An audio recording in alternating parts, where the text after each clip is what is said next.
Hello, happy Thursday, everybody. Josh here with On the Wrong Lead. Another episode of On the Wrong Lead live. And, we all have one big question, and I'm going to bring in one of my co-hosts here, Mr. Caleb Knight. And the big question is, where is Mark Capitan? That is the question. It's the $1 million question. I mean, it was Saratoga. Technically it's not opening day, but kind of opening day for Mr. Mark Capitan, and I know he was firing away today, and I have absolutely no idea where he is. Do you know where he is, Caleb? No, he hit the late pick 5, and then maybe he just got too excited and had to go take a lap or walk it off or something. I don't know what's up with him.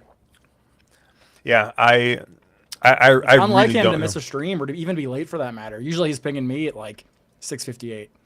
Yeah, normally he's yelling at me like 10 minutes before, like, where are you? What's going on? And honestly, like, I was a little surprised because the other day you were talking like, hey, what are we going to cover? And Caleb, you just like, I know you're busy, you're busy with work and other stuff, and you don't always check Discord as much during the day as much as like Mark and I do. But he, we were talking and he's like, hey, what are we going to cover? I gave it to him. He's like, yeah, that sounds good. And then today you kind of like, hey, like, let's get the exact races and everything. And Mark's like, yeah, can you remind me, please? And I was like, yeah, that was weird. A little out of character for him. Like, Mark would have the actual races handicapped like 3 days before the stream typically. So that is actually very unlike him. Yeah. Mark, if you're out there, send a message to Discord if you need help. Yeah, I mean, hopefully everything's all right. But obviously, thank you guys for tuning in. Obviously, happy 4th of July weekend for all those you here in the U.S. Caleb, you got any fun plans for this weekend? No, it has been a crazy couple of weeks for me. I was looking back on it. I was out of town for one reason or another 4 of the past 6 weeks. So I am very much excited to just stay home, get comfortable, get lazy, maybe fire up the grill and just watch some racing, hang out with the dog, and just kind of relax a little bit. So I'm excited to have a low-key weekend. How about you? Yeah, kind of the same. I mean, basically over the summer, every weekend or every holiday, my wife's family and I, my wife's family, they go out for breakfast, right? So we do like a breakfast, like a big, it's like, at this point, I want to say it's like 18 people or so. Like, I mean, it's a pretty big group that goes, and yeah. So like, we're just kind of like, we got that coming up, and then on Saturday, I got a couple of buddies coming over just to kind of hang out. We're gonna order some pizza, play some games and stuff like that, and just kind of hang out and chill a little bit. So yeah, it should be. I don't know. It should be a nice chill weekend. Obviously, last weekend, all of us were together for Andrew's wedding. So congratulations to Andrew. I don't know if that's not working. I think we might need the simp alarm for sure. So let me make sure I get my my soundboard working here. Miles Simp. Yep, the Lord Miles Simp. But look at there he is. Oh. Mark, we assumed you just got real wine drunk after hitting that late pick 5 today, and that's why you were late. Just like the night after before the wedding, same thing. I'm not can't gonna hang lie. anymore. That was 100% what happened. It is what happened. I was, that's exactly what happened, actually. Mark, as soon as you were like, wait, what are we talking about? I was like, oh, he's drunk. Like, but congratulations, Mark. I think Caleb actually asked what we were talking about, and then yeah, I'm not gonna say shit happens, I'm sorry. Yep. Oh Jesus, okay, we're 5 minutes in, we're good. Whew. Yeah, yep. No, yeah, you're fine. We're fine. I posted it up, and you know our people. right? We have a couple people watching right now, but our no, people who know us, they know we don't run on time. So yeah, they're gonna be here late. It's fine. It's fine. what are we covering again? Stop it. Stop it. Well, we're gonna take a look at the late pick 5 first on Friday, and then we're gonna take a look at a couple of the stakes races on Saturday. But obviously, before that, I do want to shout out our friends over at DRF. Caleb, the other thing that we're going to be doing this weekend is probably taking a look at that DRF 4th of July sale. So that goes on until the 6th. 15% off. Coupon is July 15th off. And obviously, you can get up to 15% off of anything. You can use it as many times as you want. A couple of exceptions, like on packages and other stuff like that. But, if you're doing your yearly, your quarterly, you're buying a group of PPs, trying to get yourself set up for Del Mar and Saratoga, code works for that. I tested it out myself earlier today. So obviously check that out. They're nice enough to go ahead and, I let us use probably one of the products that, probably I use the most. I know, Caleb, you are, you're just an absolute slut for products. Like you just like, you don't, you are not monogamous whatsoever when it comes to products, right? And Mark to a little bit of a lesser extent. I know, Mark, you look at a couple of different things. And myself, I'm usually a 1 or 2 product person, and the one as like lately that I've been using the most is Timeform US. So luckily for us, that is a DRF product. It's included in the you can buy them standalone, or they're included in the all access PPs. So we're going to be going ahead and we're going to be taking a look at this Friday card, and I'm going to be having the Timeform PPs up here, so we can take a look at some of this stuff. Although to be fair, I do not know how much the Timeform US PPs are going to help with race 7 at Saratoga. 6.5 furlong dirt maiden race, 3-year-olds and up.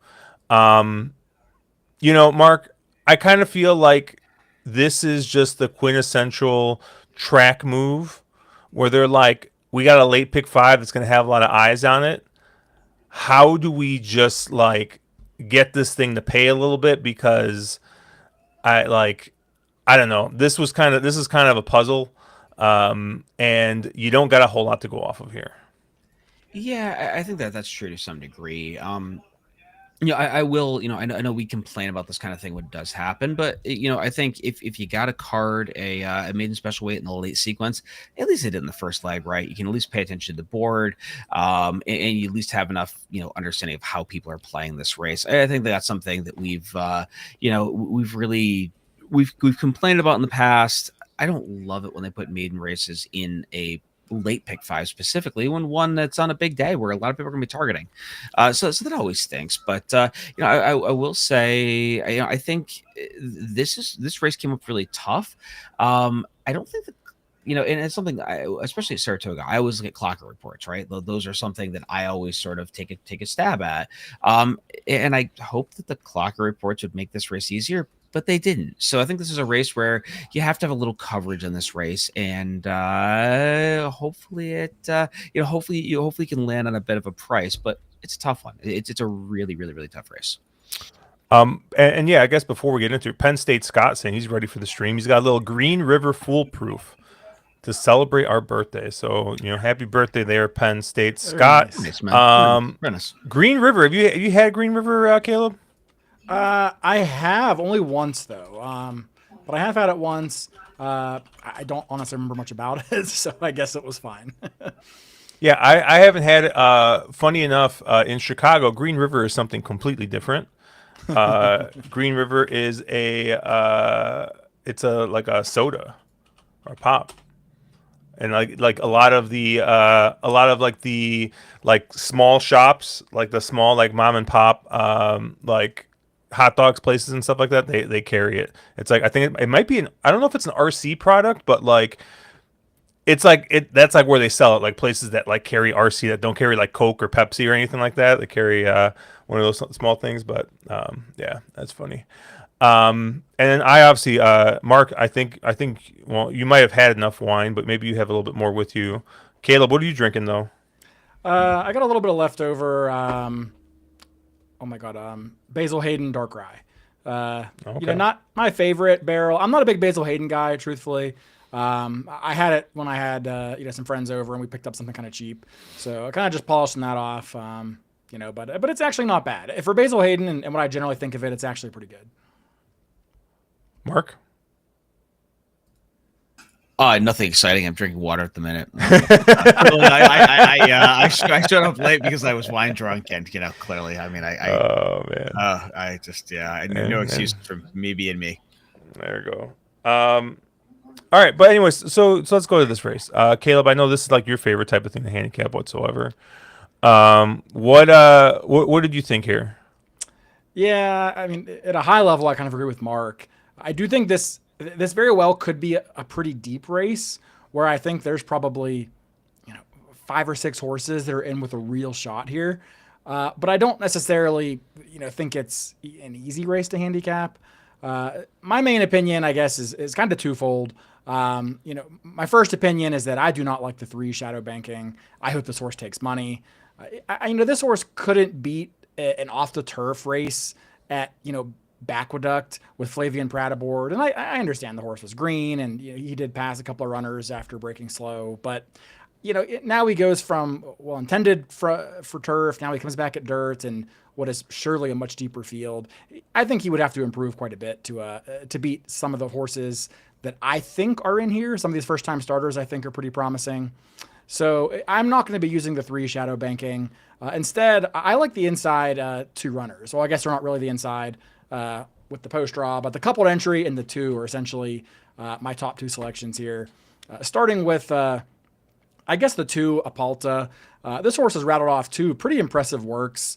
A bullet work 2 back at Belmont on the training track, going a minute flat from the gate. And then just missing a bullet work, going 48 and 2 at the training track again. Pletcher doesn't work his horses all that fast. So for this horse to be kind of blasting away like that, I tend to think we'll see this one get involved early. It does get the rail, so you have to think Irad's going to need to be a little more aggressive here and can't really afford to come out too slow or anything. But Apalta's one that I do have a lot of interest in. The other ones are really both halves of the coupled entry, Rebellious Type and Worthy Charge. Rebellious Type, I guess we'll start with, does kind of get the far outside post here. So we'll need to work out a bit of a trip. Going 6.5 furlongs at Saratoga on the dirt, I'm not super concerned about that. I like the fact that this colt has been stabled here at Saratoga, has quite a few works over the local surface here. Would have to think the intention was to run this weekend all along, given the fact that he's been kind of stabled here since early June. A little odd that the horse has not debuted at all as a 3-year-old, despite a pretty long string of works, but Amelia Green, I think that's the old Pletcher trainer, Pletcher assistant trainer, I believe. Yeah.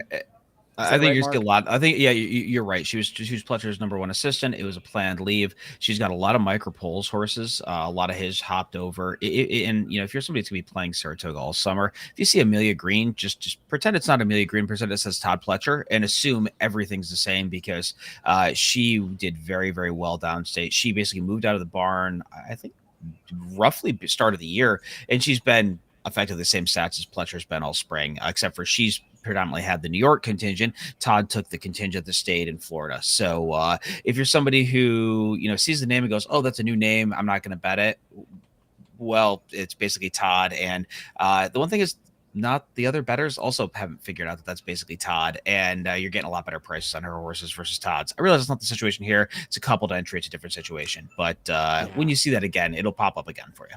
The coupled entry is a bummer here because I actually prefer the 1A to the 1, and I imagine the 1 is probably the half of that entry that would have taken more money. But yeah, Amelia Green, not a household name yet, but for only having a handful of starters, she already has $1 million purchase maiden horse debuting at Saratoga. So don't sleep on her. Worthy Charge, the other one. I mean, nothing creative there. It's probably my 3rd pick of the 3 horses I mentioned in here, but given that they're coupled, and I do feel strongly about the 1A, I mean, I have no problem getting the 1 for free. Okay, so hold on. There's one horse you skipped in here, and that's the 6 Fort Nelson, because or Nielsen, however you say the name. Because if there is anything that you are better at than anyone ever known, you are the Bill Mott whisperer. And can you tell me how live this Bill Mott second time starter is? Because I really need to know. I think of the first time starters, this is the one I'm most interested in. Well, he's a second time starter, but Right. yes. So I was talking to Josh about that before you hopped on, Mark, and my kind of issue with Fort Nelson is that I just think that maiden race came back way too fast. The run backs, at least on time form, have not supported that figure whatsoever. I mean, you had the winner came back to regress by 19 points or 20 points in her next start, or in his next start, excuse me. Then came back and ran a 109, a 108, but never got back to that 112 debut fig in the win. The second place horse or Vault, was 10 lengths clear, came back to regress 40 points. Got up in the mid 90s again, but again, never got within 10 points of the figure that he earned in that maiden race. I just think it's too fast. The horse could still win because that figure is just an absolute, kind of a monster fig, given that it was earned in October of a 2-year-old season, and the horse clearly could have improved, stepped forward. I mean, we don't know what to expect here. But for me, I think the horse will get bet off that fig, and I think it's a bad number. Yeah, I would tend to agree. When anytime I see a horse that was beaten, by 13 lengths and throws up like a figure that is a massive number, I always kind of head scratch and go, that doesn't feel right. So yeah, I would tend to agree with you there. I thought that, but I did think, of the horses that do have a start, I thought Fort Nelson was the one I was most interested in. I think I pretty much agree with you. Already said, Caleb. The 2 Apalta is the other horse that I think I'm most interested in. $525,000 purchase for West Point. I mean, I know they do tend to overspend. They're notorious for it, but this horse has some works that are pretty stout in this group. So I thought that horse was pretty interesting, and Todd is pretty notorious for having him. He used to be a guy who you always thought of had him ready to go first out. Period of time where that didn't happen, and the past couple of years we've seen him come back to being a much higher percentage first time starter. I will say it's also very highly entertaining to watch Josh being like, "Oh, look, new toy. Let me play with a new toy while we're on stream. Oh, look at these new shiny things I can click on." So no, I think, but I do think this race is pretty tough. I didn't even hate somebody like the 8 in here, good as he gets, who is a horse that does have a ton of a bunch of starts, hasn't broken that maiden yet, gets Jose Ortiz here, gets out of the Rudy barn, which has been, I mean, I realize Rudy's barn comes off as you're seeing 8 or 11%. His barn couldn't have been colder all winter time. He was like a 3% barn out the duct. So I wonder if this is one that gets out of a barn that just was cold and gets in. They've tried a few things with this one. Obviously, 8 career starts, but there are some changes that took place here that could move this one forward. So a lot of ways you can go in here. Really, really, really tough race, at least for me. Yeah, I'm going to split the difference here. I think I'm going to use the 2 horses that Caleb hates in That's not the splitting the difference. That's just in being the wrong. in the 3 and the 6. So I'm going to use both those as I wasn't really into the 3 very Hit the much. buzzer. I Hit the mean, buzzer. which one? Oh, Pratt the Pratt Sim. buzzer. Damn, I didn't realize Pratt was aboard. Please. Oh man, I was not ready. Screen. I was not None ready of us for believe you. this. All right, there we go. There's the simple alert. But honestly, I was not really into the 3 until with the PPs you can kind of click back and forth between formulator and time form. The 3 looks a bit slow on time form. He's he's faster than the 6 was on Bayer. So I kind of was like, well, if I like the 6, I probably need to use the 3 a little bit. Honestly, the 6, the only reason I'm really using the 6 is because he did show a ton of early speed, and if sometimes with these maidens, right, it's just whoever gets the lead can kind of win here. So that is a horse that I know is going to get the lead, or is going to at least show some speed, not necessarily get the lead. So I like the 6. The 3, obviously, I don't know, Caleb. I was actually a little bit surprised, seeing as the Dam Sire is Caleb's posse, that you weren't you weren't about this horse. But yeah, I thought the 3 was fine. And I mean, I'm gonna use the 1. I think the coupled entry, both of them. I think either of them could probably win here.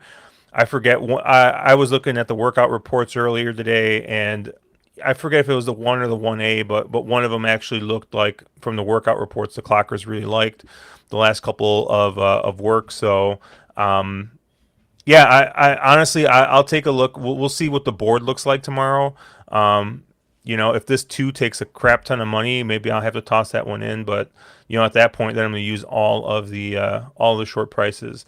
But Caleb, I'm curious. Mark talked a little bit about the 8. The 8 seems like a not you horse. It seems like the kind of horse that you would never use. You're going to be using the 8 here at all? Probably not. I think the horse has had enough tries, and I understand. Yeah, perhaps the barn was cold at the time, but the races at Winter Duct are certainly a lot softer than what he's running into here. He's had a crack at maiden claiming, couldn't get the job done. I get some of the figures are fine, but I just think one of these first time starters is going to be pretty lively in here, whether it's the 1, the 2, potentially even the 5. Maybe the 6 wires the field, even with a fake fig. But I just think there's enough other ways where there's horses that have upside that I got a hard time going to a horse who I think is pretty exposed. Cool. Anything else in here? All right. Let's move on to race 8. Grade 3, the Manila. We're going a mile here for 3-year-olds on the turf. Your morning line favorite is going to be the 4 Zulu Kingdom at 6-5.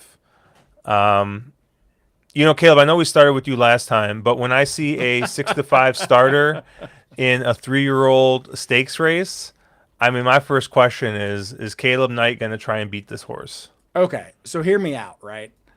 Oh God. Why is this horse here? Like, someone give me one reason why Zulu Kingdom is running here and not in the Belmont Derby. Please tell me you're tossing him so that I can just use him as a single. Please tell me. Like, on paper, this horse probably beats this field by 2-3 lengths. But I cannot get over the fact I have no idea why they're running him here. This is a grade 1 winner on the Derby day. Has beaten a 14 horse fields, ran in the Breeders' Cup Juvenile, which was his only loss. Is 5 for 6, and he comes back in the Tomato Can Stakes instead of going to the Belmont Derby for $1 million or $750,000. Like, I just don't understand why this horse is here racing for coppers and shekels instead of going to a real race where I think he would still be the favorite. He beat New Century when they raced. He beat Test Score. Those are probably the horses that'll vie for favoritism, depending what Final Gambit does. We'll get to that race later, but why is this horse here? Someone explain it to me. Is Matica Stables hurting for it and I just don't know? Mark? I think, as the Penn State Scott says, probably the distance. Is this a horse that just can't get? I realize it's not that much further. It's only an 1/8 of a mile, but it's a 16th of a mile more than he has 3 wins already at. I get it, but I don't buy it. That's all I got, man. I saw the same thing. I totally saw the same thing. And honestly, there's an argument to be made this is a tougher spot than going into the Belmont Derby. So I agree exactly with where you're coming from. But is Chad just looking at this one and saying he's a miler? I'm gonna only run him at a mile. I don't know. I don't really know. Or is he? There are definitely these types of horses who I don't know, maybe aren't they need a little bit. I don't know, if you put them in the deep end of the pool at this point in their career, you're going to ruin the horse, and Chad's trying to find him a softer spot where he can cash a check. I don't really know. I don't really know. I've been ranting for a minute, but to Russ brings up, this horse was also entered in the Penn Mile and scratched, which again, my take on this horse all along has been he's not this good. This horse, I don't care what his record is, the way he's been managed, the spots that he's shown up in, and the way he always gets a perfect trip. I do not think this horse is this good. I may not beat him tomorrow, but I will get him this year, and I'm going to try tomorrow just like every other time he's raced. I will not be using Zulu Kingdom. Oh God! So I get my singles. Oh man, you just saved me so much money on the late pick 5. You have no idea. I appreciate you, Caleb. That's what I'm here for. So I'm at. Go ahead, Mark. I think everything Caleb said there. There are a lot of questions to ask. The horse is 5 or 6 lifetime. Why are you taking this shot where it's I mean, on paper at least, it's clearly the softer spot. Why you're not, trying him at one race later? I don't know what the intentions, what the idea here was, or why they put him here. He should win this race by, I don't know, like Caleb said, couple lengths. But I think the fact that he's here versus not other places does make me kind of want to try other things, or try to get a little cute in this spot. So I won't be tossing him. He'll be an A. I might take it at the worst, but this is the kind of spot that I'm trying to look for other horses. Lone A for me. I'm buying into the fastest horse in the race. That's a really good point though, Kip, because honestly I didn't even think about the fact that that he was dodging the Belmont Derby. And I mean generally, right, like I mean he's run 2 or 3 really good races at a mile and 16th, right? So you figure if he's going a mile and 16th, like really, like is that extra half furlong, is it that mile and eighth, is that really going to be too hard for him to get? I forget, Mark, are these run on the same turf course or different turf courses? They are no, the Different race turf 9, courses. the Belmont Derby is run on the Mellon, and the race 8, the middle is run on the inner. I mean, you think maybe it's the different No. turf courses? Like, No way. I don't know, man. I don't know how meta Chad Brown's getting that. No, this is the Zulu Kingdom only wants to run on the inner turf. At he doesn't want to run on the Mellon. The thing I will say is that the inner does probably fit his run style a little more. The inner tends to be a little bit more speed favoring because of the quote unquote tighter corners. But I mean, I don't think Chad is looking at that and saying, "Oh, I'm going to enter him here because of the turn shape." But honestly, I'm only using 2 horses in this race, and 1 Zulu Kingdom. Caleb, I'll give you $1 if you guess who the other horse I'm using in this race is. Ooh, let's see. Is it? I mean, part of me wants to say is it the 6? It is not the 6. Is it the 9? That was my other guess. It's a 10. The 10 10's straight gonna scratch, cash. just so you know. Oh, they're gonna scratch. Well, guess what? Looks like I'm Yeah. singling Zulu Kingdom, and I'm out of it then. I was interested in this horses because second time out, but off that monster fig, but well, that stinks. Well, Mark, all right, go ahead. Who are you gonna use? No, I think to me there's with the why is Zulu Kingdom here angle. Second to me as well is why is the 5 Reagan's Wit here? Reagan's Wit was a last minute scratch last weekend. They didn't scratch until maybe an hour before the race. They were a very late scratch, and I'm assuming nothing happened. They just simply scratched because they didn't love the conditions. Obviously it was the Churchill track had taken quite a bit of water. They had rain on the weather. Did they ship? I'm assuming they scratched to run at Saratoga instead, where they thought they had conditions that would be a little bit more favorable for their horse and what they wanted. And I think Reagan's Wit is an interesting player in here, at least for me. Has done really nothing wrong. Sherry is gets these horses good, and they tend to stay pretty good. She really does a good job with her better horses, and this is a horse that you maybe know what the ceiling is on this one. This one may be that kind of 110 time form horse, and at least for now, that's where the ceiling is, because basically the horses run 3 of those figs. But if you're trying to make an argument that why is Zulu Kingdom here, Reagan's Wit is a very sort of interesting horse in this spot. I thought there was a couple of other ways in here. I'm going to get simped, but the other simp on the 2 Tis Dashing, which was another works horse. I thought it was interesting that JJ gets up for Barclay Tag. They in the years in the past have had some high win percentage together, but it's been a while since since Javi got up for Barclay Tag. So thought that one was another interesting one, and I did like getting back to firm ground, going this 1 mile distance was interesting for this one, and a horse that seems to kind of be trending in the right way. Other horse I was a little bit interested in is for Miguel Clement, Revolutionnaire, the French invader. two starts for Kristoff in the States. He gets that first start for Miguel, and another one here that seems to be doing really sort of well in the morning. You're going to get a little price on a horse that doesn't need to take a huge step forward to be a player in this spot, especially if you think that something's amiss with Zulu Kingdom, as Caleb sort of does. So those were two of the horses that I was most interested in using in this spot. I'm interested to see kind of where Caleb went, because even if you just draw a line through Zulu Kingdom and say, okay, this horse can't win, this is still a pretty loaded race. Yeah, absolutely agree with that statement. And you did kind of hit on my top two, which are Revolutionaire and Reagan's Wit. I don't need to spend a ton of time kind of rehashing the points. Yeah, I think Revolutionaire has been kind of crying out for a little bit more of a pace setup than she's been getting. Couldn't quite get there in the her U.S. debut at Tampa. Did get a more honest pace last out in the Woodhaven, and was in part of a blanket finish. Runners have come back to do pretty well out of that. Dream On came to win next out. Actually won the Penn Mile that Zulu Fraud scratched out of. So I think that that race had some quality to it. And then Reagan's Wit, obviously, finished just a neck behind Zulu Kingdom when they met. I think she was a little green, or he was a little green that day, and I think that, given that he lost by a neck, probably lost him that race.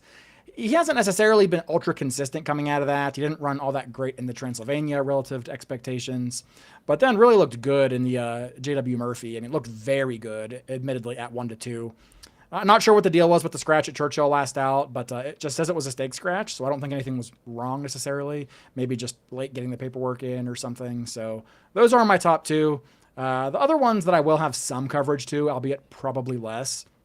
The number one, Maui Strong, is a horse that, again, is maybe not the most consistent type, but has some good races. The American Turf, the horse just really didn't fire for whatever reason. Did have a bad break and was parked out in the parking lot from that pretty tough post. So just never really got into contention at all. Got bumped a few times. Came back then in an optional 125 and ran pretty good in that race. Made an early move into a pace that was really hot and honestly kind of fell apart. Closers ran 1-2 in that race. The winner of that race, Native Diver, ended up running second in that Churchill race that Reagan's Wit scratched out of. That race was won by Minaret Station, who I think a few of us liked on the stream last week. So I think there's been some quality to those races. The horse needs to improve to run with Reagan's Wit or Zulu Kingdom. But I think there's reasons to be optimistic, and this horse will be getting a more forward position, because I think the hardest thing about beating Zulu Kingdom is the horse creates his own trip every single time. He's not a deep one-run closer. He's likely to be sitting second in this field, assuming that maybe the 3 is the runoff leader or something. But yeah, I think a horse like Maui Strong kind of gets a good tactical trip. And then the last one I have some interest in is actually the horse who is the slowest horse in the field based on raw figures. But that's the number 11, Mythical Man. This is a horse that's always been intended for turf, got washed off in the debut, horse did 0 running, finally got on the turf and had 2 wins, a perfect 2 for 2 on the turf. I think this horse will get dismissed because it's not the sexiest of connections and it is a big move up in class. But this horse, those figures were earned as a 2-year-old. And I feel like I talk about this all the time, is you can't compare a horse's figure in December of his 2-year-old season versus, July of his 3-year-old season. This horse ran a 93 there. Yeah, that's not a phenomenal fig. The horse certainly needs to run faster. But there's reasons to, project improvement off the layoff here. He gets Saez aboard for Danny Gargan, should get a forward stalking trip, has enough speed to work out a trip from that post. I do think it's a big ask to kind of come from that race into the grade 3, given how tough this turned up. But at 30-1, he's one that I'll probably have as like a C. Yeah, one other horse I did want to mention, and that's the 9-horse Golden Channel for George Weaver. If you follow the Weaver barn, historically he has pointed for Saratoga. This is a horse that has been up here for a while, working pretty well. Ran on the Penny Ridge. That was a race that was run on the Belmont Stakes weekend, and comes back in this spot. if you look at the draw line to the dirt race, which is not the surface, draw a line to the synth race, which is again not the surface, horse has been trending in the right direction. Needs to take it again another step forward to be a major player here, but apparently has been doing really good things in the morning. And a horse that's kind of trending in the right way. And I like Manny up on this horse. I think he's going to have this one very forward and very involved. And again, this is a horse that all the turf starts have been at Gulfstream Park, and we know that is a extremely speed favoring turf course. Sometimes you wonder on some of these horses, they get to a turf course that plays more like actual real grass, and they take a step forward. So I thought Golden Channel was an interesting one at a big price, which is a bit again. I'm just saying similar angles to Mythical Man that Caleb just made. A horse that you have to stretch a little bit. I just want a tiny little coverage to a horse I think could have some big upside at a big price. Anything else on this race? All right. Let's move on to the Belmont Derby. Grade 1 for 3-year-olds, going a mile and an eighth, aka too far for Zulu Kingdom, on the turf. And we have one scratch. So I know Flying Mohawk is definitely scratching out of this one. Oh, is he out of this? Yeah, Again? he came. What happened? He got an He injury had or colic something, surgery. right? Colic surgery. There you go. Oh God, that sucks. Okay, cool. I really like that spot, so that's annoying. So your morning line favorite is going to be Final Gambit at 5-2. New Century at 3-1. Test Score at 4-1. You get Luther at 6-1. You get double digits on the rest in here. Mark, where did you kind of land with the scratching of Flying Mohawk? Well, all I can tell you is that I don't know if David is still on vacation, but the board here made not a lot of sense to me as to why horses were as short as they were. I will say, as much as Caleb hated Zulu in the previous race, I hate New Century in this race just as much. I thought New Century was a fraud for quite a while now. I will put him right in the winner's circle, but he's a horse that just never really gets it done. I realize he won some dressed up G1 up at Woodbine.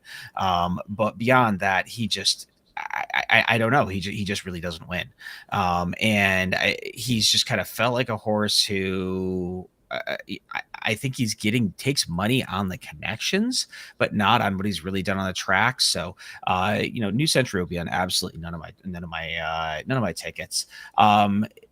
I'm going to look for a couple of horses that I do think like to get their photo taken and do like to, find the winner's circle. So first off is the rail horse, the one horse Tank, or Tonk. I don't know how they want to, how they want it to be pronounced, but he appears to be the speed in here. And if you saw the last race at Saratoga today, Luis Saez wired a turf race. Again, not this caliber of turf race, but why not here as well? So I really like Tonk or Tank, however they're saying it, to go to the front end. And there's probably not many jocks that I can think of in, him and Jose Ortiz are the two that kind of pop to mind that when they can go to the front end, they can control the pace on a race, and they can steal something on the front end. And I think Tank in here is has a pretty high likelihood of doing that. And the other horse that I was really interested in is one of the other Euro Invader in the 3-horse Luther for Charlie Fellows, a horse that I do tend to prefer these when they're getting something like Lasix, but this is a horse that's put up some really nice figures at the top tier tracks in France, being both Longchamp and Chantilly, which are kind of considered to be their two of their better circuits. A horse that doesn't really need to take a huge step forward off that two back effort. It was clearly clearly thrown in way over his head in the Jockey Club. Won by Camille Pissarro, who's arguably one of the better horses going that sort of trip as a 3-year-old in Europe. So I think Luther is going to ship to the States, get a little bit softer company, and have some interesting be a major player in here. All from connections that, if I get 6-1, I would be absolutely tickled on that horse. So I think Tank and Luther are the two horses I'm most interested in. Caleb. Yeah, shockingly, I agree with Mark. What? I really like Luther in this spot. I think that last race in the Yeah, Jockey Club, he is just a little too far. too He far. hasn't shown an ability to handle really any cut in the turf. I mean, by far his two worst performances came on that softer going. And if you kind of ignore that and give him a pass, I mean, his form has been really good. I mean, two back, he was in the Group One, beaten just a length and a quarter by Henri Matisse. Camilo Pissarro was just beat him by essentially a nose at that stage. I mean, detained three back. I mean, he ran second by a length. They ran first and third in that Jockey Club race. I think the race 2 and 3 back are much more representative of what this horse is rather than his most recent run. I don't think you get 6-1 on this horse, sadly, but this is definitely my top pick in the race. I do like Tank. I think Tank's way too cheap to win this race, but he's going to give me a thrill for about 6 furlongs, and I'm here for it. Because I mean, this is the most Josh horse of Josh horses, right? I mean, he ought to be, 4 lengths clear, turning, going into the turn anyway, because there's just no speed in this race. So, I'll take Lone Speed Messiah on a horse that, on numbers, is close. On class, probably needs to find something, but I agree with Mark there. The only other horse I kind of wanted to talk about a little bit is the number 7 World Beater. This is a horse that just continues to progress forward and forward and forward. Has actually taken a step forward in every career start, even if you count those disastrous dirt races, or throw them out if you want to. Even on turf, this horse has just moved forward in each and every start. Hasn't always won, but has still moved forward on figures. Beat a decent field in Audubon last time. This is certainly a much tougher field, but I think when you see the likes of Riley Mott and Jaime Torres, you're probably going to get a good price here. And if you're telling me I get him at 10-1 or test score at 3-1, I mean, I would rather have World Beater. So to me, that's the other horse I like. I mean, I love the fact that he's 2 for 2 at this distance. Definitely not a question for him here. And he's the only other horse that I really wanted to use. So I'll be 3, probably as a lone A with the 1 and 7 backing him up. So, Caleb, before Josh goes, we're both tossing the 2 shortest priced horses in the field, who are both most likely to be your first and second choices. Do we need to mention any more? I mean, I figured that you would either make some sort of case for New Century, or you would, I don't know, say, something Final Gambit. But I mean, technically, we're tossing the 3 shortest prices. Okay, technically we are too. I'm also not a test Final Gambit. I mean, I don't. He has one figure that makes him a threat in this race, and it's the Jeff Ruby. But beyond that, I mean, his prior turf and synthetic efforts were just okay. He ran a nice race in the Derby. I mean, I'll give him that. But his Matt Winn was terrible, and I understand. I mean, it was a loose leader. There was no speed. He walked the dog. I don't mind that he didn't win that race, but he threatened into the turn, made up a couple of lengths, and then proceeded to lose ground again. And to me, that's just a sign of a horse that's probably going the wrong way. Maybe he just really turns it around back on turf here, but everyone's going to see the Derby race. Everyone's going to see Cox and Pratt. This horse is going to be 5-2 or so. And I hated what I saw from him in the Matt Winn. And, I don't think any of his other races are that intimidating except for the Jeff Ruby. And I'm just not sure that's going to translate. So at a short price, a deep 1-run closer in a race without pace, I just don't need him. Yeah, there was another horse he reminds me a lot of, and I can't think of who it was, but there's a horse a couple years ago that won the Jeff Ruby Stakes. Obviously, they got Derby fever. They ran him a couple times in dirt, realized it was a dirt horse, and they brought him back, and he went off at 1-9 and ran out the back of a field, getting back onto turf. And I can't think of the horse's name. I want to say it was a Pletcher trainee, but I'll pull it up here in a second. And but no, I had a very. Well, it might have been. I want to say it was Kingdom something or other, or King something, but I think I know who you're talking about. Yeah, same exact setup. They did the same thing, and the horse just really just turned out that the synth moved him up, but he wasn't that good just to begin with. So, and I think, and again, I'll go back to New Century. I think he just doesn't really win, and I don't really get why Test score is as short as he is on the morning line. I realize he won the Transylvania, fine, but it seems the kind of horse, where I don't really know if he's taken those steps forward. He needs to take another step forward again off the layoff. And, I like him of the 3 we've kind of dunked on. I like Test score probably the most, but I still think he's there are other way more interesting ways to go in here at a price. Agreed. Josh, what'd you like? Are you thinking of Sainthood? That might have been it. Yeah, Saint Hood. That's the horse. Yep. because that was a Mawish horse that ended Was there up a king kind of coming something or back. other in that ran in that Jeffrey There Stakes? was isn't it like the king or something? Like the Like the king king, won that's what I'm that thinking year. of. Yeah, Yeah, that's who won the race. Yeah. that was a Wesley Ward horse. Yeah. Yes. Okay. Um, you know, so I have a feeling that we're not gonna like first of all, the 1 and the 3 are just absolutely fucking hammered in this race because I have 2 A's in this race and it's the 1 and the 3. Yeah, I only have 2 A's. I got the 1, the tank. I mean, Caleb, you said it best. This is about as Josh as you're gonna get. This is a horse that's gonna get out to the front end, and we'll see what happens. I did see John Massey saying he dislikes the horses that take to the Durf at Gulfstream and then try actual grass and go a little bit longer. I Fair. said the same thing earlier. Super Yeah, fair. that's I made that same comment earlier. There's those horses that take to it and they just they get to real turf, the real turf, real green stuff, and it doesn't happen.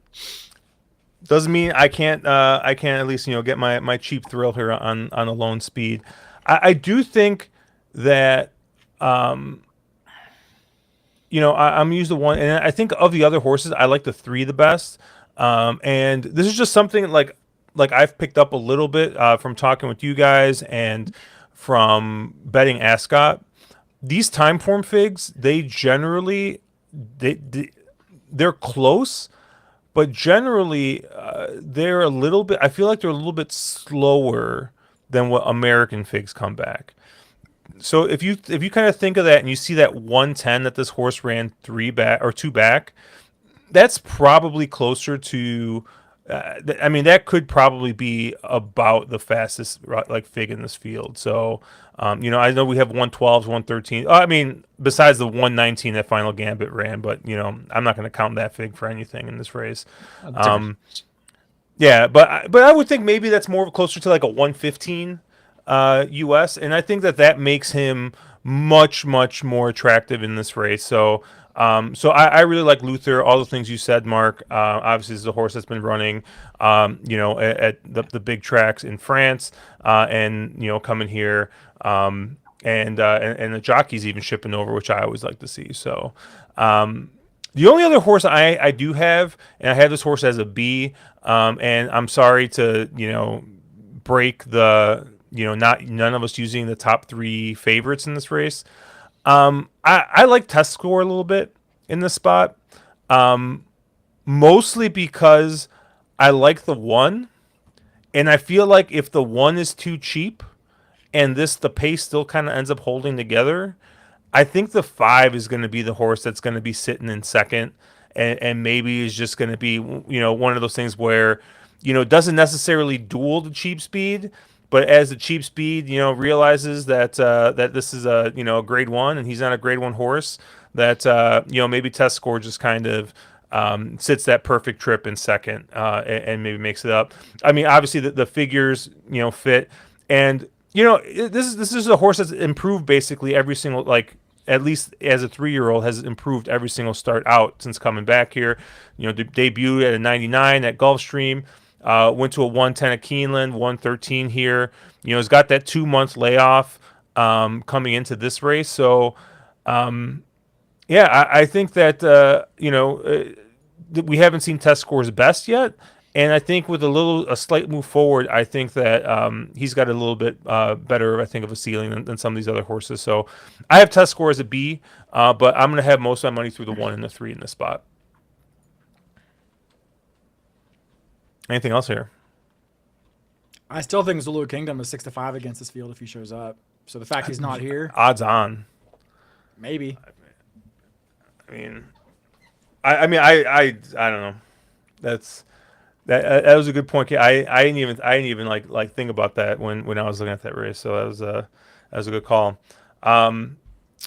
Suburban grade 2. We're gonna be going 1.25 miles here at Saratoga, and 8-5 favorite in locked, and I felt like Caleb with this horse, because I feel like, okay, finally, I'm like, all right, I've tried to beat this horse so many times.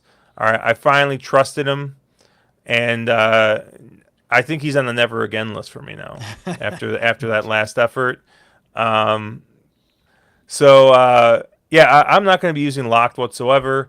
But I kind of looked at this race, and I mean, Awesome Aaron, has been forwardly placed in the past. Showed a little bit more, I think, tactical speed last time. Not necessarily, getting to the front. Let Phileas Fogg kind of just go there. Antiquarian, another horse that has shown speed, but I don't know. I really like Phileas Fogg here in the rail spot. Coming into this race, I mean, you get Kendrick aboard. I mean, you do not call Kendrick if you don't want a horse to get out the gate clean. Although I know today, Kayla or Mark, you were not too happy with one or two of the things that happened. But I mean, this is just your early speed, right? He's drawn on the rail. I mean, I don't know. This just seems set up, I think, for Kendrick to kind of just go wire to wire in this spot. Um, I mean, the eight's gonna have to get across from out there, and then like I said, the seven. I don't know necessarily if he's well. Actually, the eight last time was happy to kind of sit back a little bit, and he gets Irad aboard. And so I'm not necessarily thinking that he's going to be hustling this horse. The seven gets Johnny V, and who's a little bit more aggressive. But I don't know. I don't know how much speed we're going to see from it. I think the one is faster than the seven. So I kind of think this is going to set up nicely here for the one Phileas Fogg. He's my lone A. I think if I'm going to use a B, it's going to be Disarm. And it's mostly because I really, really, really was banging the drum on Disarm in that grade 2 last race at Oak Lawn. I do think that this is a horse that is going to improve this year. You get Rosario aboard, and if a speed duel does end up kind of happening, if we do get a big meltdown in here, I think Disarm might be the horse that I'm going to want coming from way out of it in this spot. So I'm only going to use two horses. I'm going to use the one Phileas Fogg, and then I'm going to use the two Disarm. Lock's not going to be on any of my tickets. Caleb, I know he's not going to be on any of your tickets. So where did you land? Yeah, you and Penn State Scott both seem to know that Locke will be on 0 of my tickets. This is a horse I just can't seem to get on the right side of. I mean, when he broke through with his maiden, I was like, wow, this is a really nice horse, and then I kind of, I liked him a bit in the Breeders' Cup Futurity, but at the price, I kind of went different directions there at Keeneland, and he beat me there, and I'm like, all right, well, I'll use him in the Breeders' Cup Juvenile, and then he ran a stinker, relatively, came back and beat a couple of cupcake fields. And then finally, after the Cigar Mile, I'm like, okay, this horse is legitimate. And then I bet him in the Pegasus, and then he lost. And then I faded him in the Santa Anita Handicap, and he looked like the best horse that has ever stepped foot on the track. And then I singled him in Atlas Sheba, and he looks like he's never seen the racetrack in his life. So you know what? Like, I'm done with Locked. I'm not convinced it's a distance thing with him. I just think it's maybe a mental thing. This horse just does not tend to put it all together every single race. And he's going to get bet like he's 50% of a winner in this race. And I just don't think that's the case. I mean, will I be shocked if he wins? No. But his last two works look awful. 52-1 coming into this race. I mean, I'm not a big work time guy, but that's pretty bad. And it doesn't like it's a stamina work. He didn't look great in it. To me, I'm out on Locked. I'm with you on Phileas Fogg, Josh.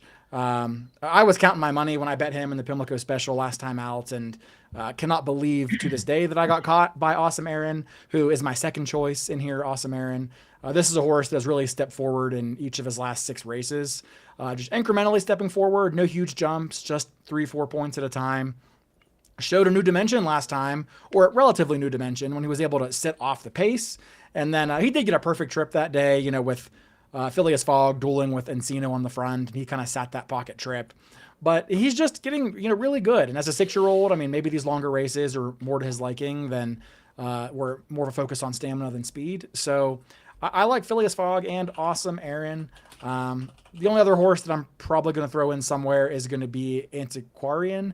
Now, I admit I really don't like 4-1 on this horse. I kind of think and hope he'll get better than that, because at 4-1, I'm not sure how much he does for me. But this is a horse that did show some ability as a 3-year-old. Won the Peter Pan and then kind of went into the Belmont and didn't embarrass himself. Kind of split the field.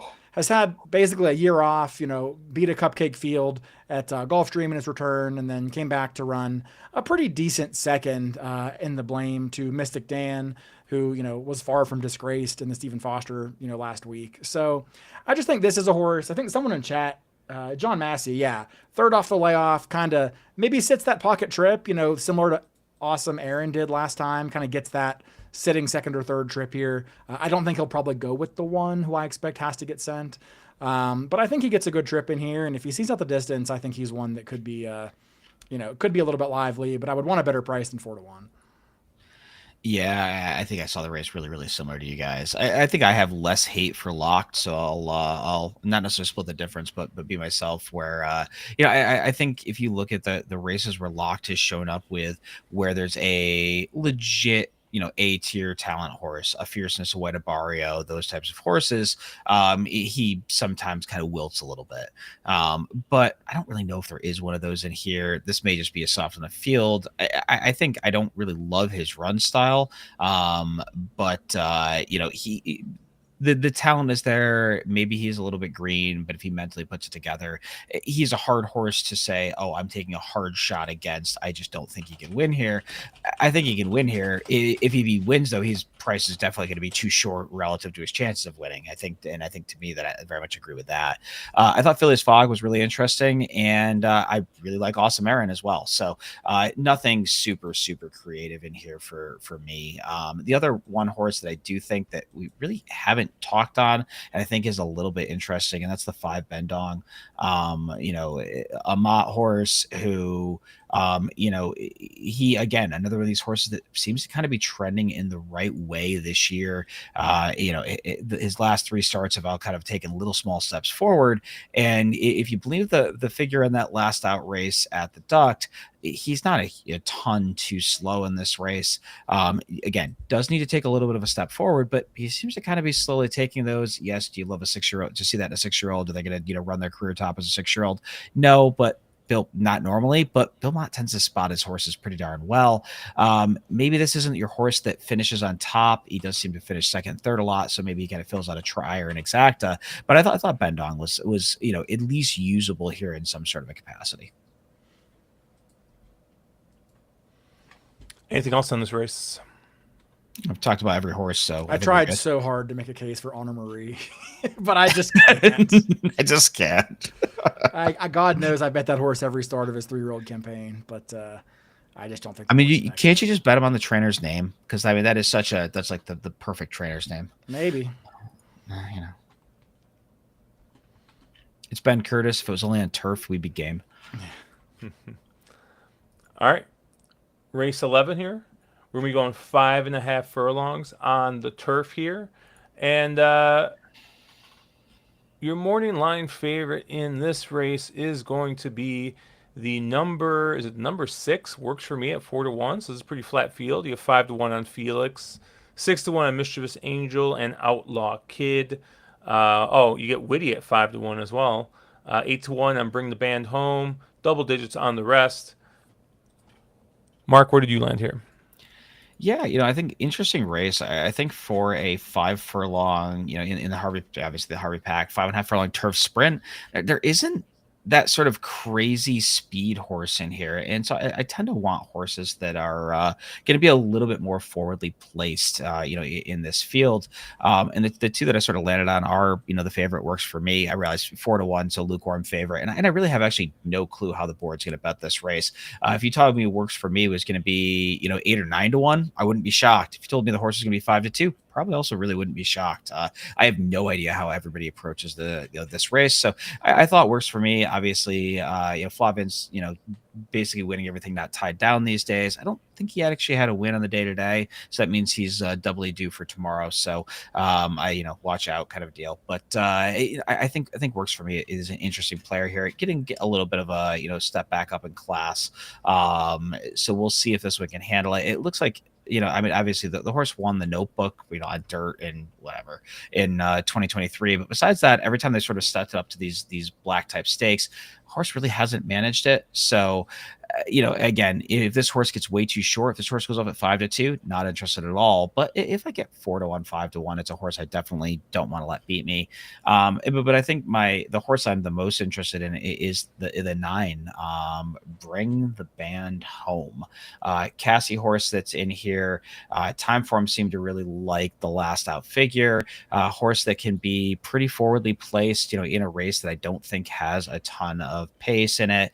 And we saw, Javi steal a dirt sprint race already on the card today. So it wouldn't surprise me if this one, goes to the front end and is pretty aggressive early in part of the major part of the pace complexion. So, I ended up on the 6 and the 9 up front, but I don't feel like I really had a great opinion in this race. It's not like I love this horse and was against this horse. So I'm pretty open to being a little spready on this one. Caleb, what did you think? Directionally, I agree with Mark, and I think this is a really hard race. I think this is the hardest race in the sequence for me personally. I don't think your favorite will be much below 7-2, 4-1. It probably will be works for me just based off the Pratt angle, but I wouldn't be totally shocked if someone else takes a bit of money. I mean, I loved Whitty's last race. That's probably my top pick in here. This is a horse that does need some help up front, and it isn't clear that he's going to get that pace set up. It's not like he had a crazy pace set up in either of his last 2 races, and he still kind of, made good runs there. But, he did get, a more than swift pace last time out in Pimlico and was able to get the job done going away. But from the far outside post for a horse that's going to drop back and make one run, I mean, his last race was excellent, but he is up against it, I think, from the pace dynamics. I do like him, and I've always believed in his talent in here, though. As I mentioned, there's not a ton of pace in here. I actually like the 3, Surveillance. And this is not a horse I've been high on for a lot of his career, to be honest. And while he's been primarily campaigned on the dirt since going into Linda's barn, I think he's just improved as a horse. Even though he's an 8-year-old gelding and some of his, prior turf form maybe leaves a bit to be desired relative to this level of competition, I just think that he's a better horse now than he was then. I mean, Josh, you and I have talked about how the time form figs on dirt are often a touch lower than their corresponding same class level on turf. And horse has been, running upper teens, even as a 121 in that stakes race 2 back at Aqueduct. And, if you look at some of the horses he's been, keeping company with, I mean, there are no Bookham Danos in here, Mulligan, Crazy Masons, Quince Brew. I mean, those have been really good grade 3 kind of horses up in New York on dirt. And I think with the blinkers on, Kendrick with the 3-post, I think this horse is going. And to Mark's point, I don't see a ton of speed in here.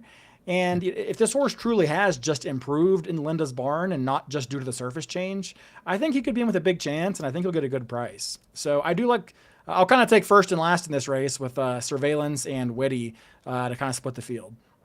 So you're going to take Linda Bryce on turf.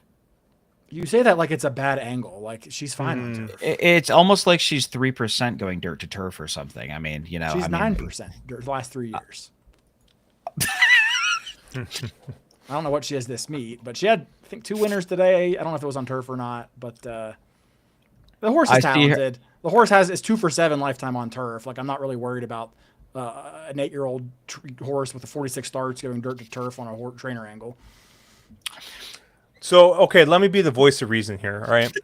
Caleb, I know you like the 3 Surveillance. Obviously, Mark, you like the 9, Bring the Band Home. What if I told you I like both of them, and I have those 2 horses as my A's in this race?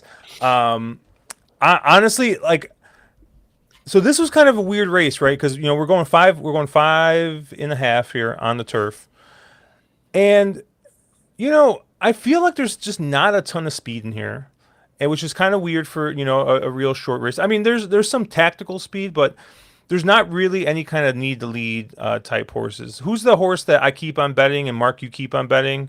Coppola, right? There's no Coppolas in here, right?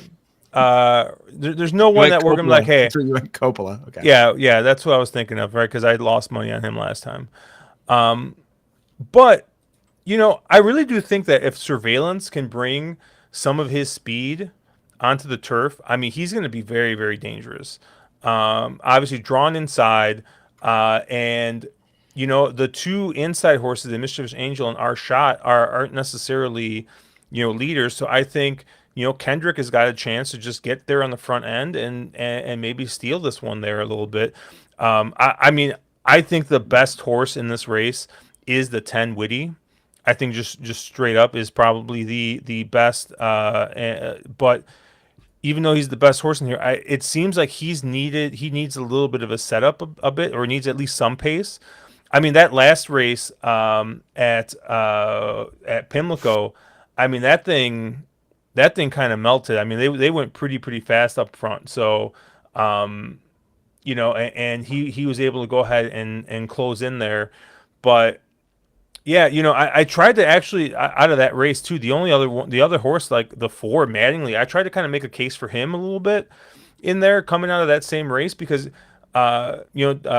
Paco had that horse kind of close up to that fast pace, and he just kind of ended up doing the moonwalk a little bit there at the end while that pace kind of collapsed a little bit, but.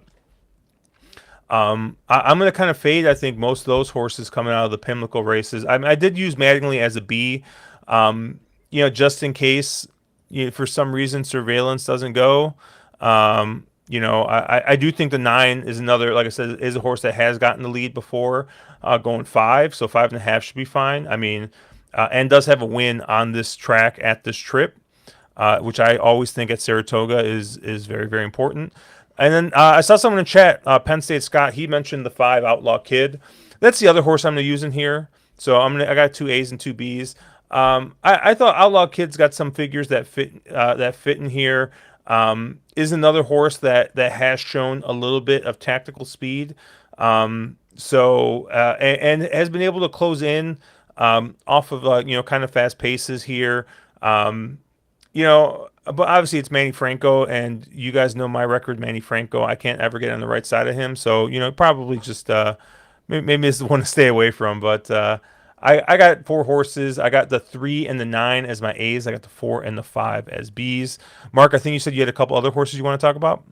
Yeah, the only one you guys haven't talked about is the 7-horse Felix. Obviously, I'm the Tom Morley simp in the group, so I have to mention the Morley horse. But this horse, Johnny V hopped up on last time out, got a win down the duct in an optional 75. And on paper, at least, isn't too much slower than the rest of this field. This one may want to go a touch. I mean, I realize the win going 5 down at Gulfstream for a prior trainer, but this one may want to go a little further. But it seems like Tom has this one really trending in the right direction. The horse is taking a couple of nice steps forward, and it wouldn't be a shocker for me if this one takes another one here. So, I thought Felix was the only other horse that we hadn't mentioned that was a little interesting.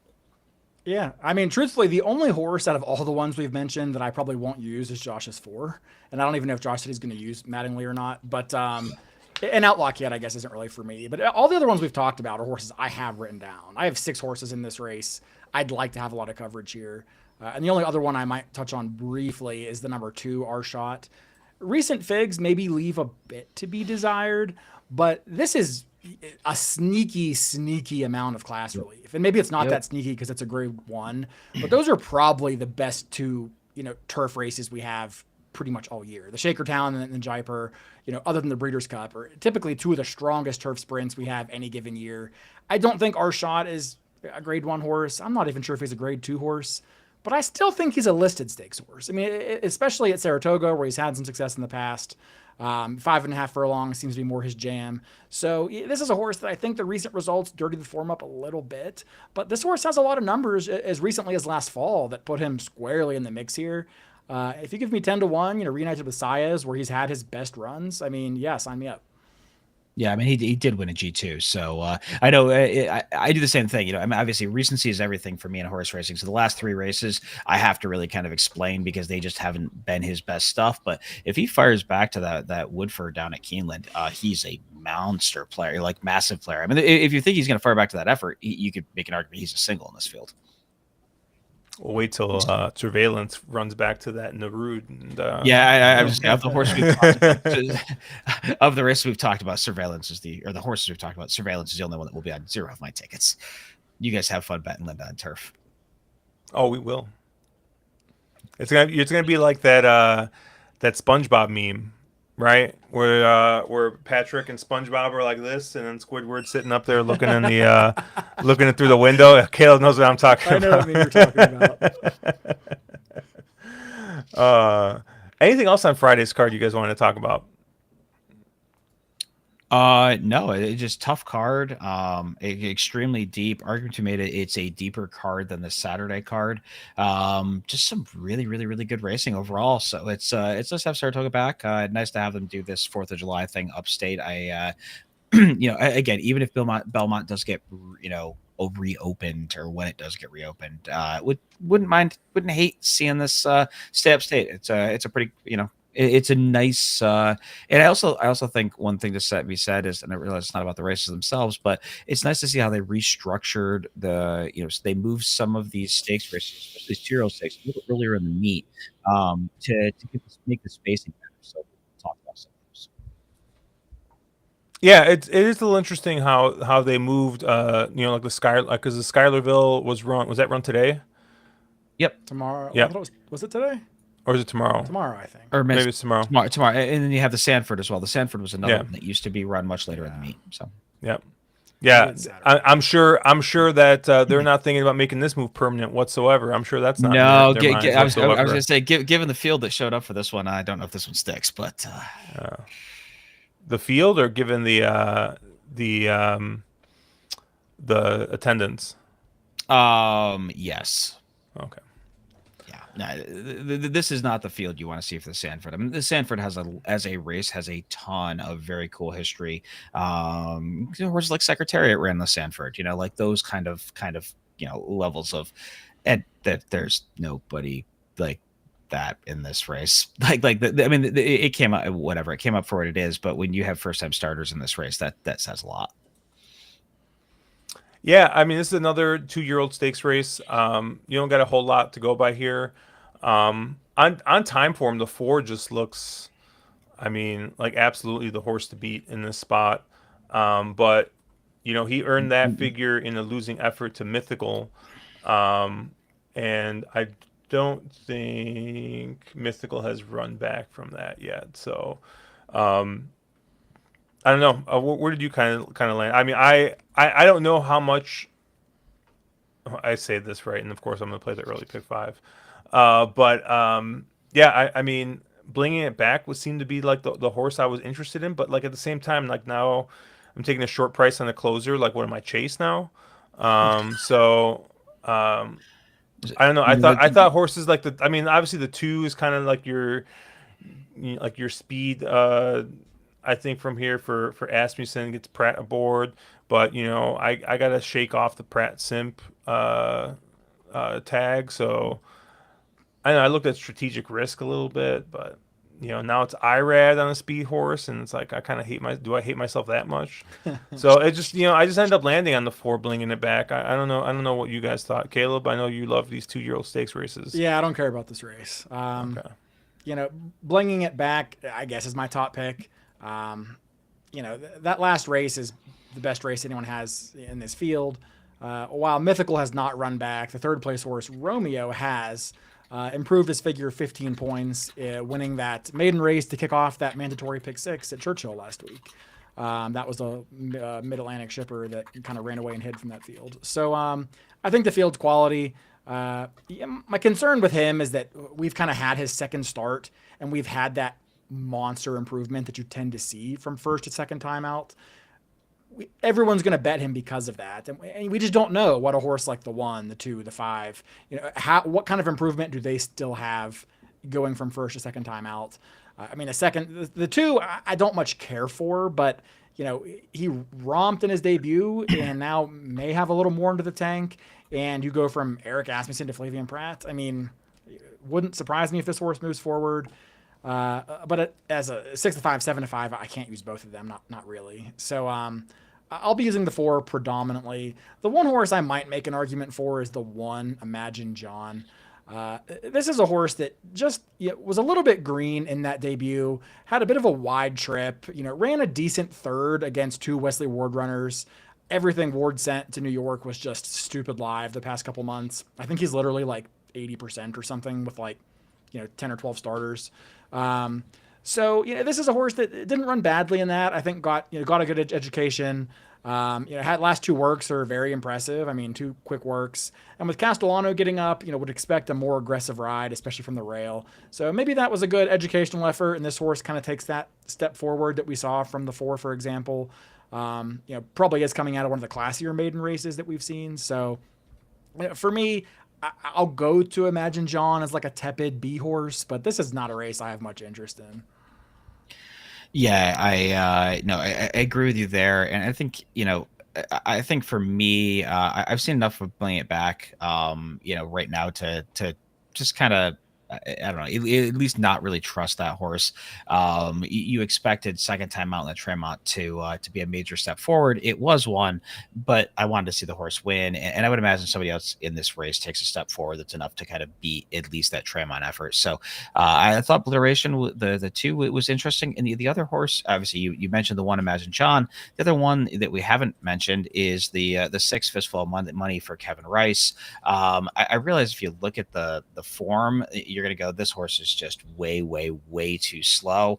But we've even seen this before with Kevin Rice, where he preps a horse on synth, at Presque Isle, and then ships them to Saratoga, and they take a major step forward figures wise. Now, normally he does that on turf, but it wouldn't surprise me at all to see this six fistful of money take a major step forward in this effort. Is that Kevin Rice who does that, or is that Adam Rice?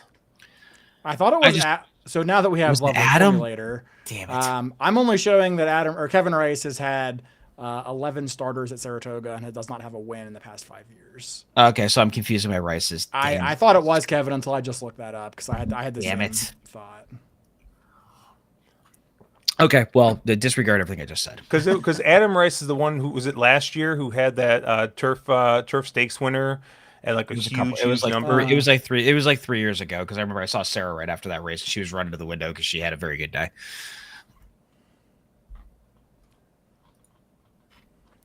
Anything else on this race? Cobb, why are there so many trainers named Rice? Well, you see, when people are related, they oftentimes have the same last name, Cobb. So they all happen to be related. But no, I think if you're playing this sequence, I think you kind of buy this race. Some sort of ABC, some sort of structured buy. Don't flat buy it, but I think it's a race where you want to have a lot of coverage. Or single to four. That's what I'll probably do. Don't do that. Race 10, the Kelso. Grade 3 here. Going a mile on the inner turf. And your morning line favorite is the 4 Donegal Momentum at 5-2. And then you get 3-1 on Intellect, 7-2 Think Big, 6-1 on Mountain Bear and Win for the Money, double digits on the rest. I kind of I landed it on Mark's two favorite people probably in the entire world, and Tom Morley and JJ Javier Castellano, the 4 Donegal Momentum. Is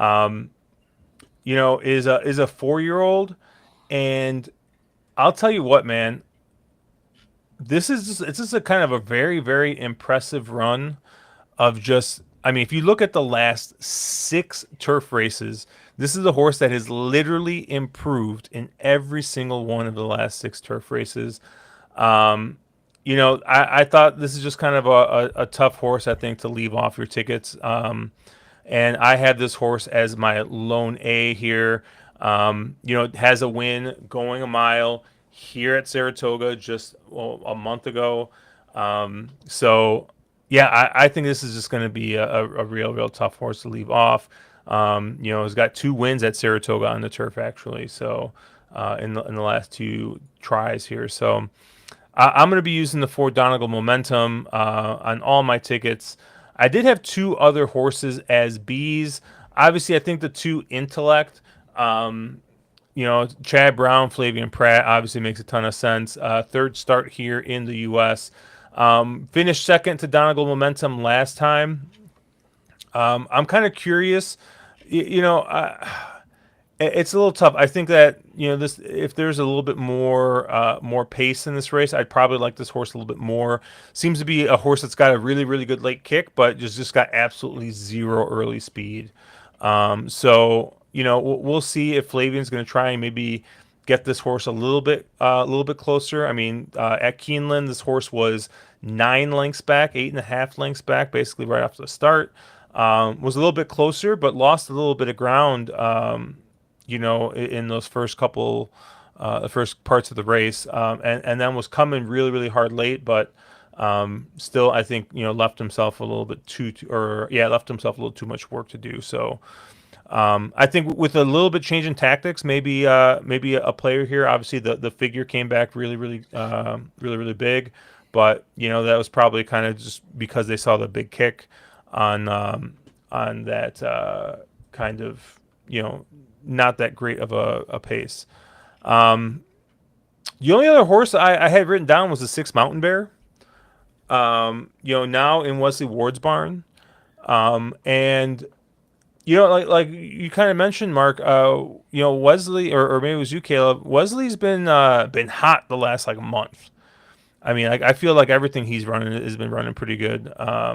So this horse ran second in an allowance at Churchill Downs at a pretty short price. Kind of regressed a little bit from the 2024 start at Keeneland, but obviously a really a pretty big layoff from there. So I'm curious what second time off the layoff this horse kind of runs. I mean, if this horse runs back to his turf mile from 2024, I think he's going to be very, very, very tough to beat. But obviously, you're asking a lot to go back, to go back that far, But second off the layoff, I think gives you a little bit of hope that this is a horse that can improve off that long, long layoff. So I like the 6 Mountain Bear. But I'm gonna key most of my money, I think, through this 4. Caleb, where did you kind of land here? Pretty similar, Josh. I like the 4. My one reservation with Donegal Momentum is that he had everything his own way in that poker. I mean, as candy ass of a trip as you could hope for. I'm not really against him per se, despite the cushy trip, because of all the points he made. He's been improving. He's not really a need the lead type. I mean, he can sit if he needs to. I don't think he will in this race, but he does have that option. I like the horse, but the only reservation is that he did have a very, very favorable setup in the poker, and I'm not sure it's going to be quite as favorable today. Intellect, the horse he beat in that poker, I think is probably your second likeliest winner. Arguably was the best horse in that race to make up all that ground despite the slow pace in a race where nobody made up ground.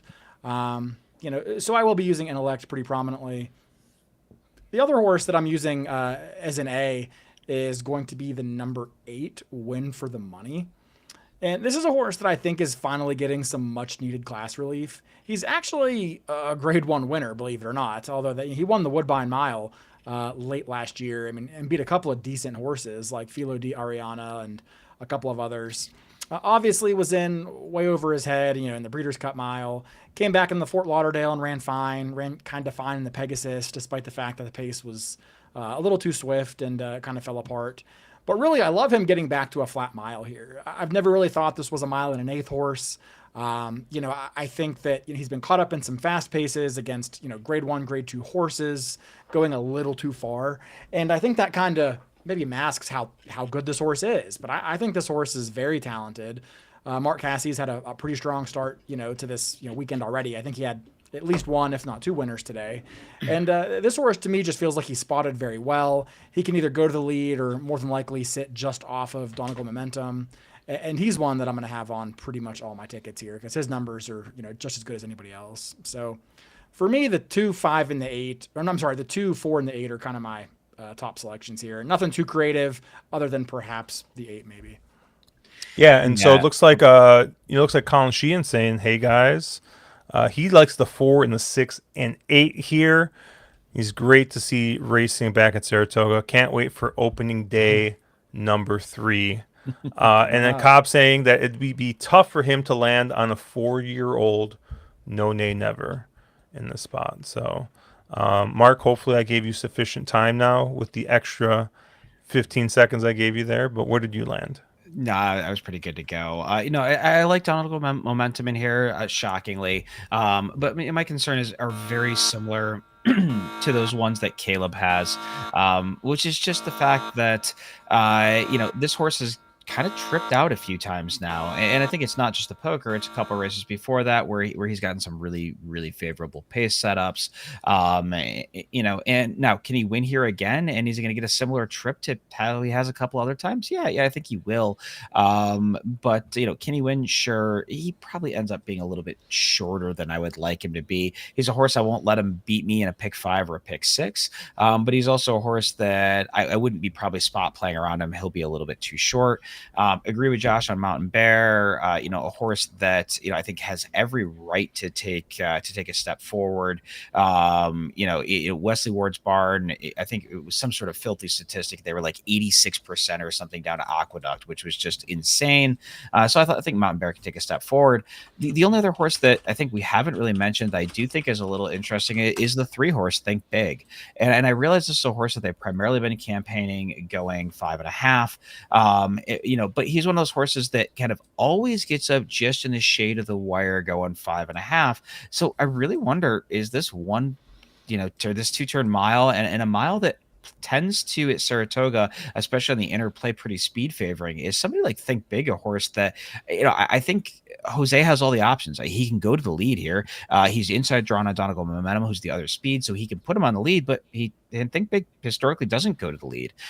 Or he can let Donegal Momentum go and sit just kind of off, maybe sit second, third, kind of and inherit a pocket trip and see if he can translate that 5.5 furlong punch that he's tended to show his whole career to a 1 mile punch. Pedigree says a mile should be a great trip for him. I don't necessarily know if I love the 7-2 price there, but I kind of wonder if this might be kind of the perfect trip for Think Big. So I think he's the only one that we haven't talked about that I think is a really interesting player in the spot.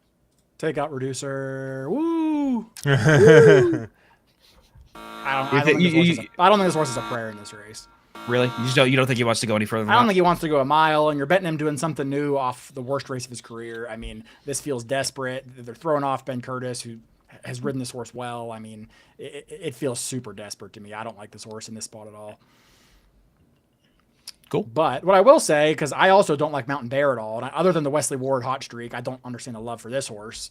But how about the horse that stuffed him in a locker last time, Nantasket Beach? The horse who's 5 for 6 at the distance, 8 for 19 lifetime on the turf. I know. It's Leparoux in New York, but it's New York during a not regular Saratoga season, so I think that kind of cancels. And this horse has been really, really good.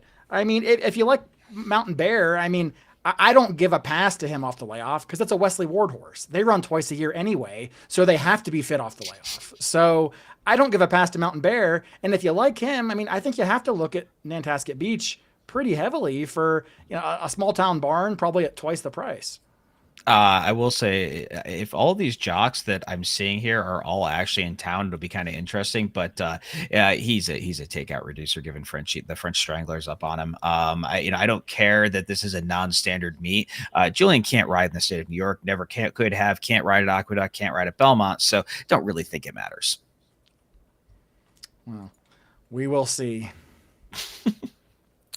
You know what's funny is while we were talking about this, I didn't even notice this, but Victor Espinoza is up on Mountain Bear. Yeah, I didn't realize that he was still riding. Okay, dude, this is a game Wesley Ward loves to play where he nominates. He used to nominate Gabriel Corrales all the time on horses, and Corrales was in Kentucky. He wasn't even in but the Victor same state. Victor had a mount today. Victor had a mount today for Wesley. He actually rode. Wait, did he? He actually did ride that. I thought he was playing this game again. No, I know. I know Ward one time out of the infamous one. He named Jamie Spencer to ride, who wasn't even in the continent. The continent, yeah. Yeah, but so I thought the same thing. But there was no jock change. I mean, the horse didn't run a step. But I assume Victor actually had the mount because I never saw a jock change. Funny enough, Victor actually won a stakes race for a Wesley Ward horse at the Dominion Day Stakes at Woodbine the 28th of June. So last weekend. So it's just like, I mean, he probably had 3 mounts a week at Santa Anita, I felt like. during the winter, because like I never saw I thought he was done, but apparently Wesley's got him up in New York riding. Because yeah, he rode today. I thought the same thing, Mark. I was like, is this Jamie Spencer all over again? What is going on? But um Cobb saying he's gonna have to review the VODs to see the last time Mark was able to give his opinion without an alarm going off. It's been a while. It really Yeah. has been a while. Yeah, Penn State Scott saying Victor ended up like seventh today. Yeah, he was fifth in that race. I think it was today, if I remember correctly. Um, you don't like Mountain Bear, huh, Caleb? He's fine, but I mean, his last race, there's no excuse. I mean, he should have beat that field and he didn't. Like I said, I'm not giving him an excuse for the layoff because Wesley Ward horses don't need one. I mean, he's probably better off the layoff than he is second off if I had to guess without looking at stats. So for me, I mean, I just thought there was no excuse there. I don't think the horse is maybe as good as he was in Aiden's barn. I don't think, maybe the horse didn't take a step forward. Maybe that turf mile figure is just too fast. I don't know. But I don't like him, no.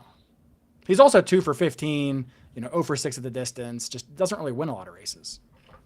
So if I had to bet, Caleb, on if you were to bring back your old HRN article series called "Taking a Stand," I think race 11 would be your race where you would be taking your stand against a favorite in this race. Because I feel like this is a horse that you've been trying to beat, who knows how many times. I think you tried to beat this horse when the race got washed off last time. No, the I seven did single the Nitrogen, horse, actually. the number 7 Nitrogen, who in the Wonder again, won off the turf, is basically is undefeated this year with rattling off 5 straight wins. Are you taking a stand against the 7 here, or are you singling? I'm not taking a stand against Nitrogen here. I think there's one horse that does interest me, and we can talk about her later. But I have no knocks with Nitrogen. She's tactical. She does it all. I mean, I'm not worried about the distance. I mean, she can be forward. She can come from pretty far back. She's beaten most of this field already. If there was a Euro or someone that showed up, maybe I would take a shot. But with what's here, I mean, she's easily a lone A for me. There's one other horse I might try to, have some value to, but I'm curious, Josh, is she a single for you? Absolutely not. Okay. I'm gonna try and beat her in the spot. I mean, at least on time form, like yes, she's faster, but she's not that much faster. And I feel like I said the same thing about the damn horse that won the Oaks, and I already forget. I already forget the name of the horse at this point because, yeah, I actually landed on Totally Justified as my top pick in this race. Obviously, this is a horse that has been beaten by Nitrogen, but I feel like in that regret, this is a horse that took a pretty big step forward. Was kind of on the was close to a bit of a fast pace in that race, and kind of held on for second there with Fionn, who ended up I think taking advantage of a bit of a fast pace and was able to close into that. I see Luis Saez aboard. I see a race that doesn't necessarily have a true leader. And so I think that there's a chance that Totally Justified is able, with Luis Saez aboard, is able to get on the front end, and maybe he gets a little bit of a Naira special here and is able to kind of wire. So that was kind of my angle with there. I thought if I'm going to take a shot with another horse, the 2 Opulent Restraint. I've said this many times before. I wish Joel Rosario knew how good he was riding on the front end as much as I do, because I think he would win a lot more races. But that Aqueduct race, Irad was with this horse, was on the lead with it. Ended up getting caught there at the end, but kind of looking at this race, like it was just really tough to kind of find find a horse that's kind of going to be, forwardly placed in here. And so I'm kind of going to take, I think, who the 2 speed horses are. And, hope that one of them is able to just kind of wire this and maybe hold on against Nitrogen. Now, granted, Nitrogen has been able to win off the pace in slow races, but you have to go kind of far back to find a race where she was on the lead, which you're going all the way back to the Talma, and that was a race that she lost as a 2-year-old. So, I do think that the horse is tactical, right? Is going to probably sit a pretty garden trip in the third or fourth, but I'm going to hope that with either the 2 or the 3 that I'm able to kind of maybe steal this thing on the front end. But Colin saying that he likes the 5 Fion in this spot. Vinny, I think that's Real Dynasty picks. He ended up singling Nitrogen in the spot. Why does everyone pronounce aqueduct like Mark incorrectly? How are you supposed to pronounce it? No, we're gonna need to get Massey on here again so he can. We're gonna need to unfortunately get Massey on here again. Yeah. Penn State Scott says Zulu versus Nitrogen. Who wins? I mean, Zulu probably wins, but I would bet Nitrogen. Nitrogen. I'll take Nitrogen over Zulu. Mark, where do you land? I think Nitrogen wins this. And I think the only other interesting horse I have in here is the 2 Opulent Restraint, but I think Nitrogen is done all the things. I think the only way that this race comes up weird is if Joel goes to the front end, is able to slow this down and somehow steal it to the front end. But we've seen Nitrogen overcome that already. So I think Nitrogen is going to be, I don't know, 1 to 5 in this field, I would imagine. And I really have a hard time finding a chink in the armor. I tried to back on Derby weekend, couldn't find it. And I'm just going to try to stop beating a horse that I can't really find a reason to get around until I find one. So I think Nitrogen just low A in here, and you use somebody like maybe an Opulent Restraint, or to your point, Josh, I totally justified as kind of a C-type horse. But I think my Nitrogen is just much the best in here. So in this case, I'm Squidward. I'm gonna watch you guys. Yeah, like I said, I see the angles y'all are going for with the 2 and 3. The 3 is a horse that I did give a look to, Josh, totally justified. I mean, I don't think she can beat Nitrogen, but I did think she ran a nice race in the Regret, and I'll give you that. The one horse I kind of mentioned earlier that I have some interest in is actually the only horse in this field to have beaten Nitrogen, which is the number 6, Mayday Ready. This is a horse that is probably going to get ignored based off some real ugly recent form, but it's not that difficult to throw out a dirt race that, because Naira's afraid to run on wet grass, and then throw out the Japan race where, I don't know what they thought they were doing there. But prior to that, her 2-year-old form is rock solid. 3 wins and then a good second in the Breeders' Cup Juvenile Fillies Turf to Lake Victoria, who is obviously a monster, and beat Nitrogen that day. Also beat Totally Justified 2 back at Keeneland. This horse is one that maybe needs a bit of a setup. Nitrogen is certainly more tactical, and this is a horse that we kind of have to see how she's stepped into her 3-year-old season, where we already know Nitrogen is kind of, is the goods here and has continued to progress. But I think the value's there because she's 10 to 1, and I don't think she'll be, significantly shorter than that. So she's the one that I'm kind of taking a shot on. That the 2-year-old form is there, and we just don't know how good she is as a 3-year-old. She gets her second start off the layoff. Ignore the stupid dirt race, and if she takes a step forward here, she's the only one I think that has enough talent to potentially beat Nitrogen because she's done it once already. You've talked to Andrew at the wedding, didn't you? I did, because Lord Miles is number 1 in the Andrew Hall of Fame of betting. Mayday Ready might be number 2 because he loves to mention how he had Mayday Ready in that Saratoga maiden race at 25 to 1. So not enough that he gets a handmade tie clip with it on there, but it's close. Anything else on Saturday's card you guys want to talk about? Mark, are you gonna be on track? I will be there tomorrow. I'm not sure if I'm going to be there Saturday or not. You won't have to twist my arm very hard to get me there. But I think that actually for me, the 4th of July card is a better betting card, at least for me, just in the fact that I think it's a little bit spreadier. There's more chance of prices, at least from what I'm looking at. So I wanted to kind of be on track. There's more races I was interested in seeing, but Nitrogen's running, so I will probably go see Nitrogen run once again. So I'll probably be there both days. I already have tickets for Sunday that I was given a set of free tickets for, so we'll see how much I end up at the track. Again, I'm close enough that it doesn't take much to twist my arm to get me there. Anything else, Caleb, you want to talk about Saturday's card? No, I mean, I've only pretty much looked at the stakes. I know there's like Indiana Derby, Iowa Derby, and stuff going on. I haven't really looked at that yet beyond a quick glance, but I'll probably take a peek at that later as well. Good weekend for racing. Yeah, rumor has it that Uncle Sully did not show up tonight because we weren't covering Prairie Meadows. All right. Well, I think that's going to do it for us here. Obviously, check us out at ontherwronglead.com, at wrong_lead on Twitter. I am at Cherry Drank. Mark is at 2 Turns. Caleb's at Caleb WVU. You guys can check us out on Twitter, in Discord. Horse tourneys. I know both Mark and Caleb are going to be involved in horse tourneys. And then obviously, if you guys missed it, make sure you check out the DRF 4th of July sale, 15% off. The coupon is July, 15 off.